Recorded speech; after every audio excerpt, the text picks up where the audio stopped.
Alan Menken, welcome to Radio 1. Hi, Hrishi. Nice to be here. I'm going to talk about your wonderful association with some amazing lyric writers right at the top. I'm given to understand that you had a very, very close relationship with Howard Ashman, and unfortunately, we lost him very, very young. So, talk about that association. It spans three Academy Award winning movies and a couple of other productions which perhaps didn't get awarded but were equally close to your heart. Sure. Well, Howard Ashman and I first worked together on a musical called God Bless You, Mr. Rosewater by a writer named Kurt Vonnegut, who's very popular in the States. Our second show was Little Shop of Horrors, which became an enormous hit, both off-Broadway and then on tours and then in movies and then came, Disney. And that association was, started with Little Mermaid and then Beauty and the Beast and Aladdin. And that's the extent of what we wrote together, other than some projects that never were heard. Howard was like my brother. He was probably the most talented, brilliant, theatrical mind of our generation, truly innovative. And he, there was the AIDS crisis just hit very hard in the theater community. And I lost a lot of close people, but nobody closer than Howard. And, it was not very apparent during Little Mermaid, but it was at the Academy Awards for Little Mermaid after when we were sitting at the governor's ball with our Oscars. And he said to me, when we get back to New York, we have to have a talk. I said, well, what about? He said, no, not now. Not now, but we have to have a talk. I said, what? What? Tell me. He said, I don't want to, not tonight. But when he got back to New York, he told me. And I thought, I should have known this. I should have known this because he was appearing tired, appearing not well. But he covered it up by saying there was other things. But from that point forward, there was a ticking clock on our creativity and on our work. And he never lived to see Beauty and the Beast, and he never lived to see Aladdin, and never lived to complete Aladdin. And he died thinking he had completed it, but there were changes, and so Tim Rice came in and helped finish that, as Tim Rice did also with the stage musical of Beauty and the Beast. My relationship and a close relationship with Howard existed until his death, and for me exists to this day. There were, I would have dreams in which he would come and we would talk, and I frequently have dreams where we're going to write another show together. So I still feel that connection. I feel on some level he's still connected to the work I'm doing. He didn't even see a rough cut of Beauty and the Beast before he passed, or did you manage to show him at least a before a final edit kind of thing? He died 6 months before, so he saw storyboards. And I think when he passed away, I think he thought it maybe wasn't going to work. I don't know if it's going to work. He was one of those artists who was very cynical, very, very emotional, but, could be, have a dark side. I hope on some level he knows, what it's meant to the world. But, and he saw even less of Aladdin, almost nothing. It's amazing that Kurt Vonnegut was your first project together, because Breakfast of Champions is my favorite book. I could read it 10 times and still never tired of it. Yes, and Kurt was great, and he I got to know Kurt, which was a thrill. When we were doing God Bless You, Mr. Rosewater. It's a show that really never got recorded and was not very well known. But in New York, we have a series called Encores, where they take shows that haven't been seen in a while and just do a staged reading of it on stage at City Center. And it's being done next summer. So I have hopes that Rosewater will finally reach the wider audience. And then there's Tim Rice. I mean, a man who's such a wide body of work, not just with Disney musicals, but also writing for Elton John. Elton John's really popular in India. He's played a couple of concerts here. Working with Tim, entirely different kettle of fish. Totally. I actually I wrote a song that Elton John recorded with music and lyrics that were mine for one of the Rocky movies, and that's how I met Elton. And he came in and sang the song. And then we were talking afterwards, and he said, you're doing that Little Mermaid. It's very interesting, and I'd be interested in doing something like that. And I thought, well, sure, why don't you? Maybe someday, Next thing you know, Lion King. And I also am a big Elton John fan, really big. I think he's wonderful. Tim was at a very dark period in my life. I'd lost Howard, and Tim came in and was a bright, shining light. I don't know if you've met him, but he's a wonderful personality, warm person, very different type of work ethic than I have. I'm kind of a type A, he's kind of a type B or C, whatever. He's much more relaxed, has a grace and a humor about him that's wonderful. And of course, we both actually share the song that is the most successful song in either of our careers with A Whole New World. And on the Beauty and the Beast show that's going to be done here, this is, the song If I Can't Love Her, which is one of the, big additions to the musical. It was a color we didn't have originally, and really rich moment for the Beast. And then Tim and I also went on to write King David, an oratorio. And he and I have recently worked on the live action movie of Beauty and the Beast that will be coming out. He's a good friend. At the radio station, we play a lot of the popular songs from the musicals. By that I mean the pop version of Beauty and the Beast as well as A Whole New World. And I noticed that Peebo Bryson features in both those versions. I mean, there's Celine Dion and there's Regine Bell. But Peebo Bryson, your choice? Was it somebody else who said, let's use Peebo for both these songs? I like Peebo very much. It wasn't really my choice. I'd be thrilled if they actually allowed that to be my choice.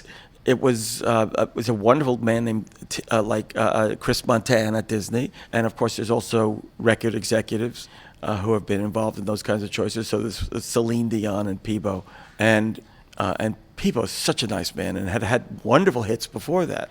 And I have to say that the discovery of Celine Dion with Beauty and the Beast was just incredible. What an amazing voice she has. Tom, thank you for joining us, and welcome to India, and welcome to Radio 1. Thank you very much. I'm going to put you in the spot right here and talk about Alan Menken and your diverse career together. Everybody knows him for the legendary composer that he is, but just some insights into his way of working and how that's so married into Disney culture. Well, you can't separate Alan Menken from Disney. When you talk to anybody of a generation, even under 40 years old, and you say, "Tell me a story about Disney. Tell me a story about a movie," they will inevitably tell you something about that was put in their head by Alan Menken. So in a sense, he's a dreamer for them. He's planted ideas in their heads, and he's taught them lessons through the music. But I find the irony of that is that Alan has had this enormous success, both with Disney and outside of Disney, but the extraordinary number of awards and Oscars and Grammys and Golden Globes. But I don't know anybody else who collaborates with us theatrically who works harder than Alan does, who's more willing to rewrite than Alan does. I think people often assume that genius comes easy.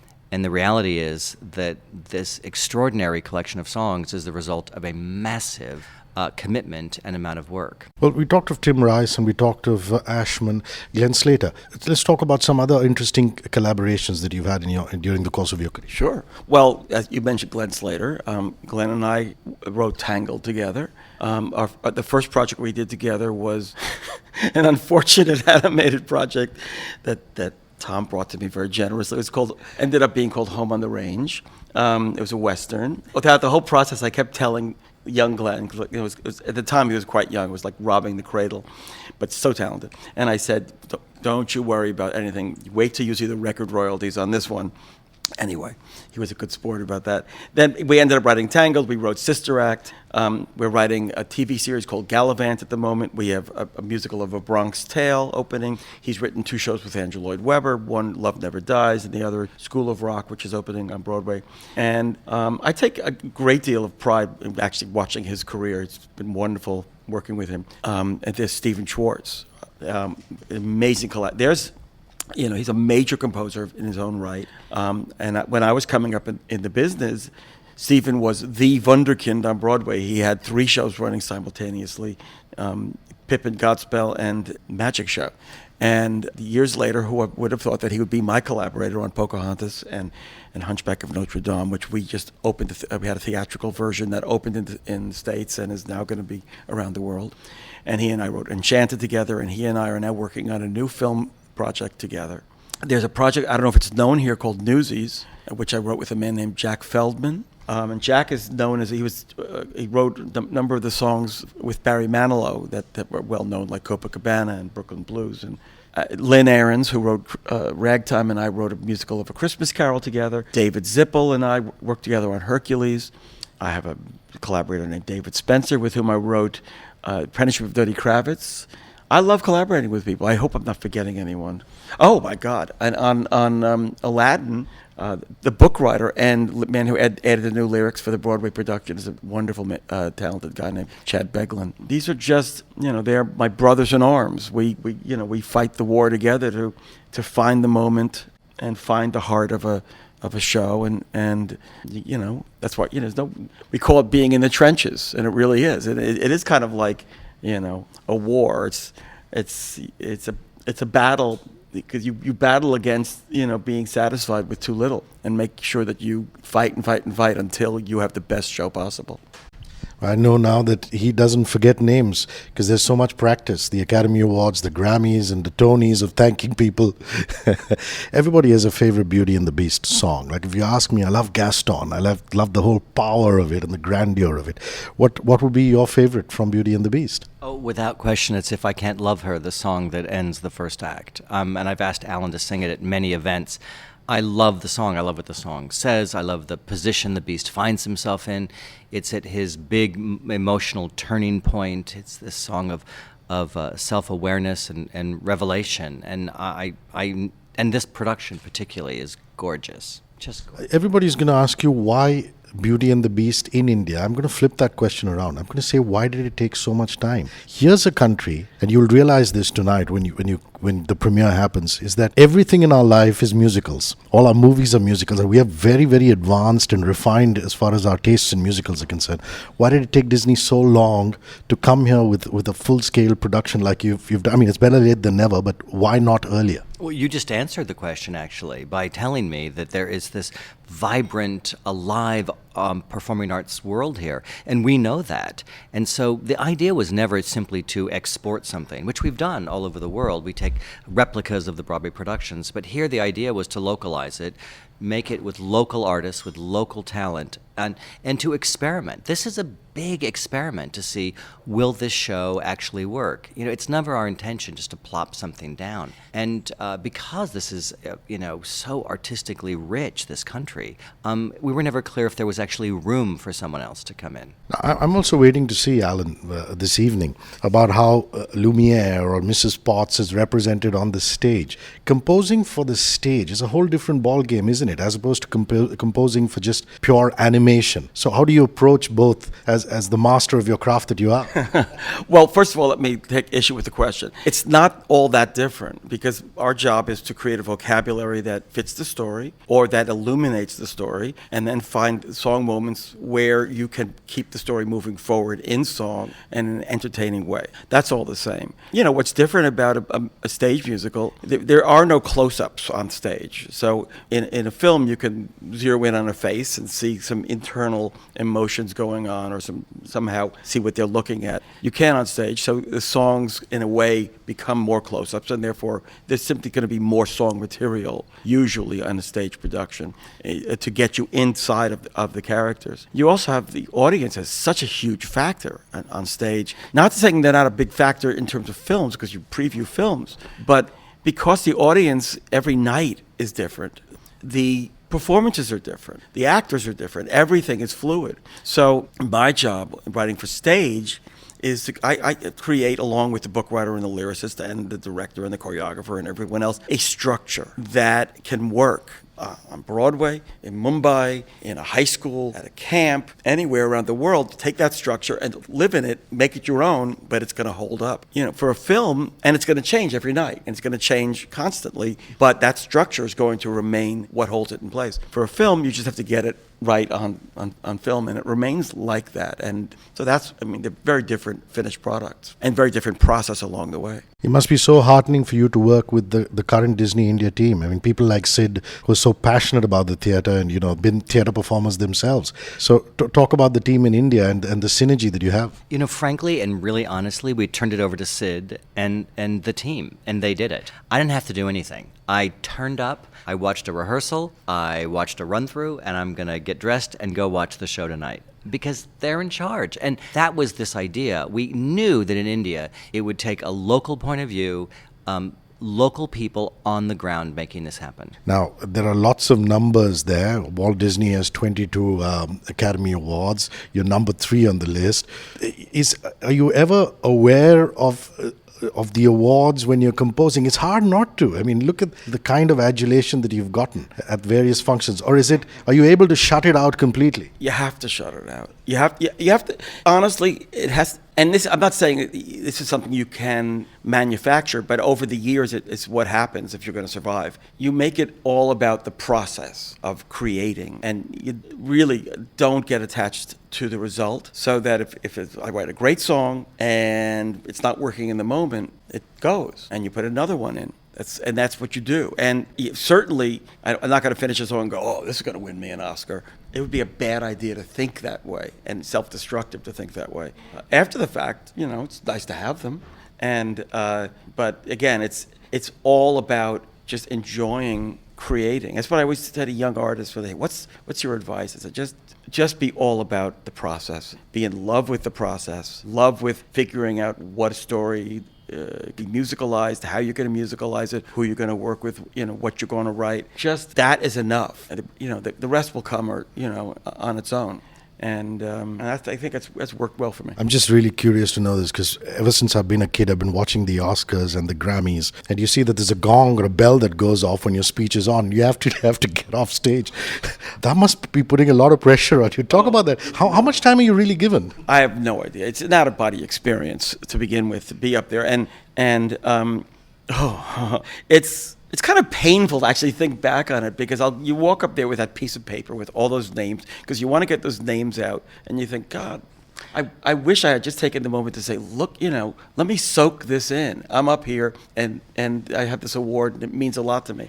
And it's hard. It's very hard, because you're representing a lot of people. The priority actually is to make sure that you acknowledge, the right people. And it's kind of, award ceremonies are, very exciting to watch.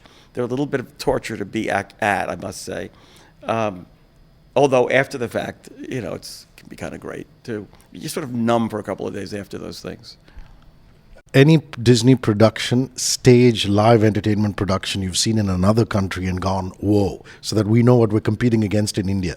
I mean, I'm not saying just Beauty and the Beast, but any other production you've seen in some other country. The thing that I think you take away when you travel around the world is more the audience experience, right? Because we've done productions that are replicas, we've done productions that are wholly reconceived. For me, the thing that is the different way audiences respond. We're very used to being in some countries where people don't respond at all, and then all of a sudden, say in Japan, where we're very used to the audience being very quiet and then erupting at the end. But when we did Aladdin in Japan this year, they cheered and laughed and screamed all the way through the production, and I thought, oh, the world's changing. There's been an evolution in it's like a relationship. It's in theater. It's a dynamic, active relationship between the audience and the performers, and in a sense between the form and the audience as well.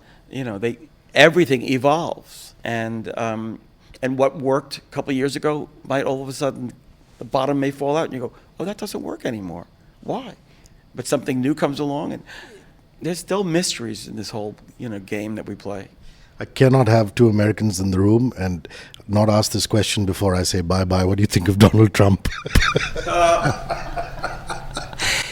I have so many thoughts about Donald Trump, but I was invited today as a representative of the Walt Disney Company, so I'm not going to share any of them with you. Are you going to be as diplomatic as him, Alan? Donald Trump, he's obviously a bright, accomplished man, and has very interesting, worthwhile opinions, and he has a nice hotel and nice apartments, and God bless America. Gentlemen, see you at the premiere, and thank you so much. No, It's a great pleasure. Thank you, Alan. Thank you.